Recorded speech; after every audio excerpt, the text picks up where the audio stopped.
Allah itu teman-teman, itu nggak ada batasnya. Nih saya contohkan ya, pelaku maksiat, gelap-gelapnya, sepekat-pekatnya, sehitam-hitamnya dosa melekat pada diri manusia.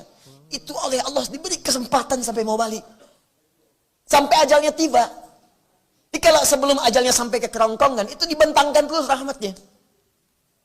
Dengan sifat rahmatnya. Yuk kita ambil contoh ya. Di Quran itu ilustrasi kesalahan, itu ada 5 jenis. Dan setiap jenisnya, itu selalu dilekatkan sifat Allah untuk mengampuninya. Bisa. Kesalahan pertama disebut khata. Khata'un. Ya. Jama'nya disebut dengan akhta'un. Jam'ul jama'nya disebut dengan khataya.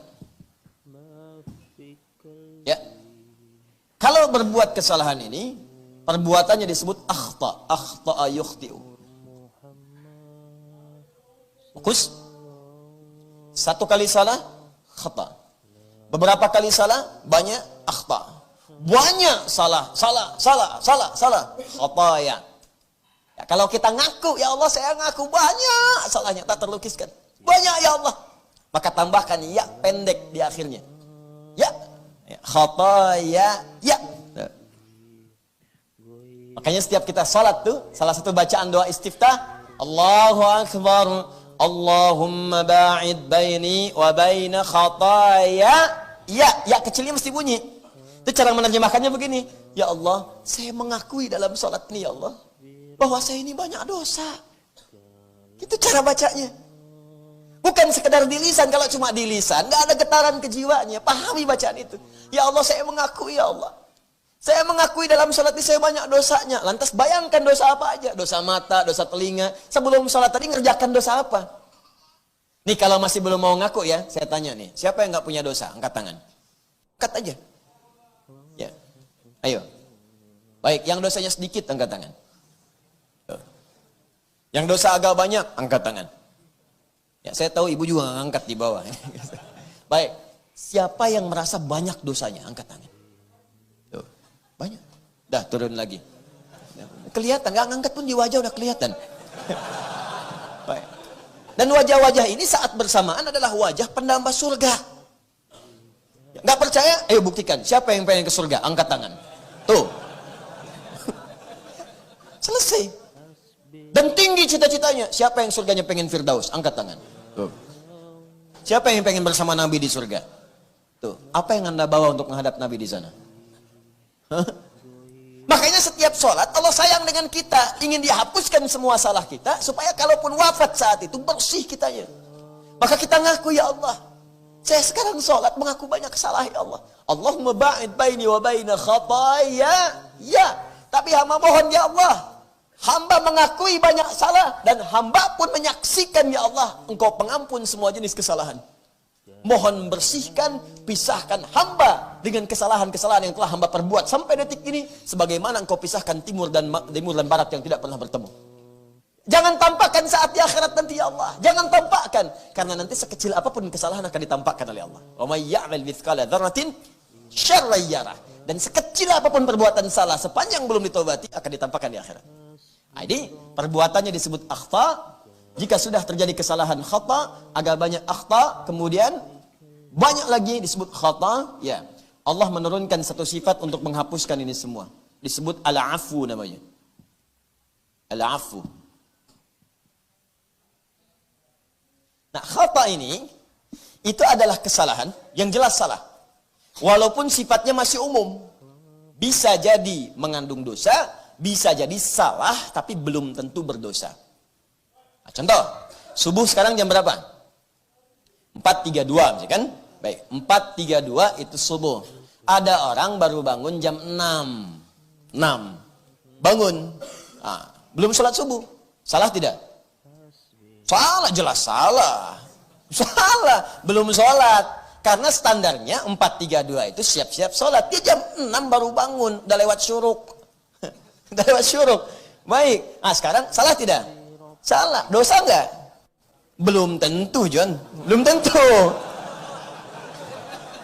Kalau tidak disengaja, ya memang malamnya kecapean. Sulit tak terlukiskan sampai kemudian tertidur lelap. Memang bangunnya jam 2 untuk tahajud. Allahu Akbar. 11 rakaat khusyuk.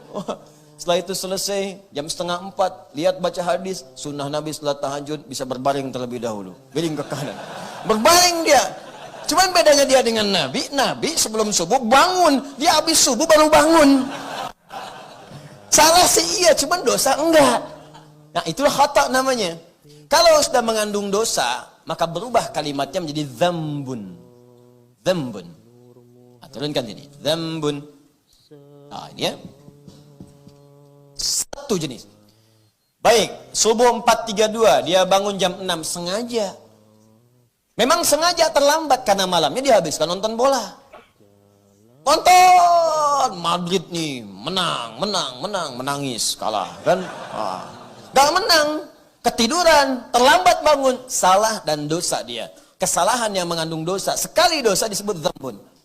Allah tidak menginginkan ada orang, ada hamba berdosa sekalipun sedikit dosanya. Kamu datang ke dunia bersih, pulang jangan bawa kotoran. Bersihkan oleh Allah, seketika dihapuskan. Maka diturunkan sifat yang kedua namanya ghafir. Ghafir. Muncul Quran surah ke-40 ayat ketiga. Ghafiriz dzambi wa qabilit taubi. Hei orang-orang yang pernah berbuat dosa, walaupun dosanya cuma sedikit, jangan merasa aman dengan dosanya. Ayo balik kepadaku, aku penerima taubat. Balik lagi ke jalan yang benar. Ghafiriz dzambi, aku ghafir, mengampuni dosa, walaupun engkau merasakan sedikit dari dosa itu. Dzambun, pasangannya ghafir. Quran surah ke-40, ayat yang ketiga.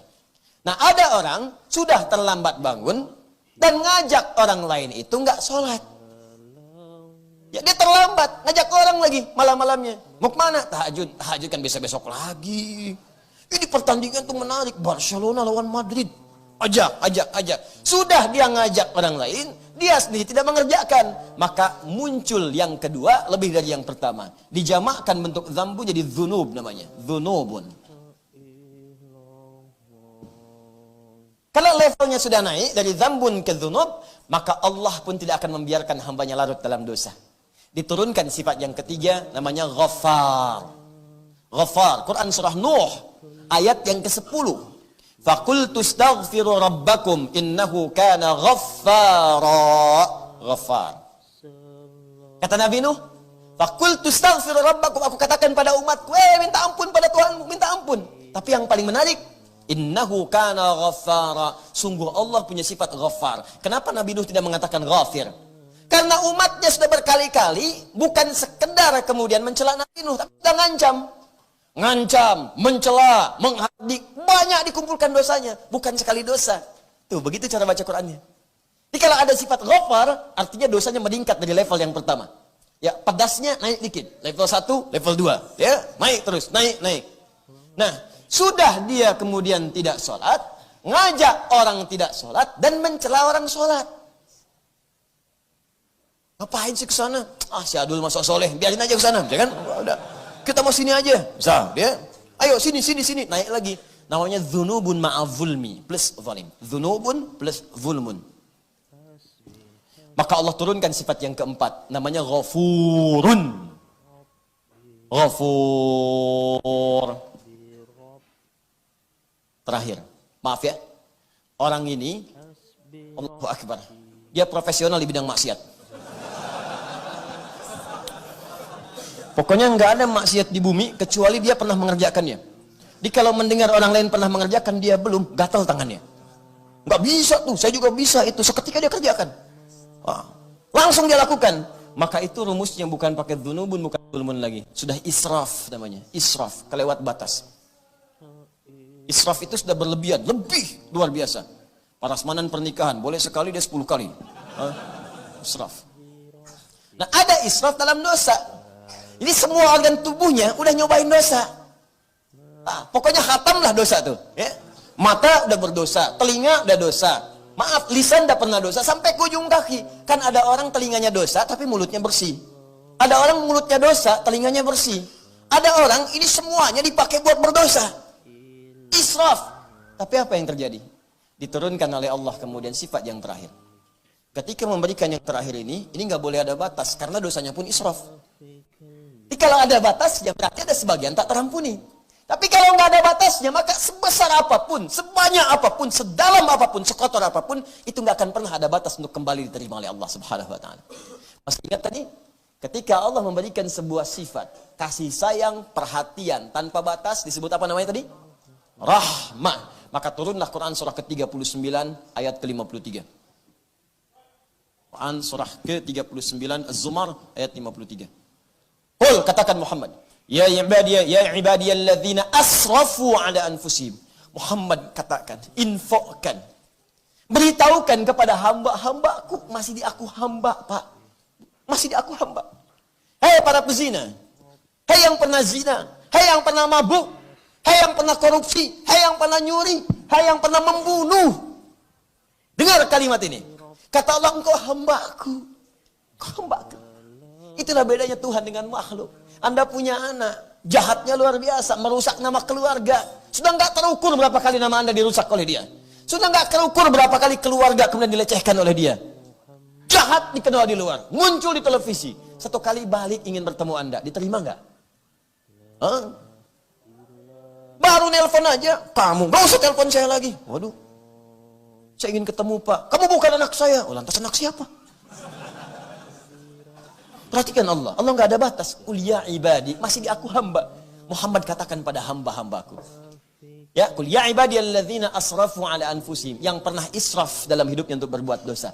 Alladzina, saya sering sampaikan, disebutkan 1080 kali. Bisa laki-laki, perempuan, besar, kecil, tua, muda, kaya, cukup. Hei, engkau yang pernah punya jabatan pernah berdosa. Engkau yang punya kekayaan pernah berdosa. Engkau yang tak punya apapun ikutan berdosa juga. Hei, engkau laki-laki, engkau perempuan, engkau pernah berbuat israf. Aku tidak akan berikan batas untuk mengampunimu. Engkau datang padaku, aku ampuni semua dosamu. La taqnatu min rahmatillah. Jangan putus asa dari rahmat Allah Subhanahu wa taala. Aku ampuni. Nah, sekarang maaf ya, salah dihapuskan. Dosa dikit diampuni. Dosa tambah banyak digugurkan. Dosa lebih banyak lagi dihanguskan. Dosa tanpa batas masih diterima untuk dibersihkan. Kalau dengan semua kesempatan ini belum mampu menyentuh hati Anda untuk bertobat, lantas dengan cara apa lagi Allah mengampuni dosa-dosa Anda? Jadi kalau ada orang pulang ke akhirat masih berdosa, itu makhluknya yang salah. Allahnya sudah terbuka, saya ampuni, kamu yang gak mau minta ampun. Saya kurang apa lagi ngampunin kamu sekarang? Dipantas kalau di akhirat tuh Allah murka. Pantas, sangat pantas. Padahal sifat Allah itu rahmatnya kemudian akan mengalahkan murkanya. Cuman sudah dikasih rahmat, gak mau ngambil, ya tinggal murkanya. Kata Allah, inna rahmati wasi'at kulla syai'. Rahmatku itu melebihi segalanya. Rahmat Allah mengalahkan murkanya. Dikasih rahmat, gak diambil, ya tinggal murkanya. Kalau nggak mau dimurkai, ambil rahmatnya sekarang. Manfaatkan. Karena itu ketika kalimat ini disampaikan, makna Ar-Rahmanir Rahim, Dzir-Rahmah. Dialah Allah yang punya karunia tanpa batas. Baik dalam hal rezeki, perhatian, kasih sayang, bahkan ampunan yang sangat luar biasa.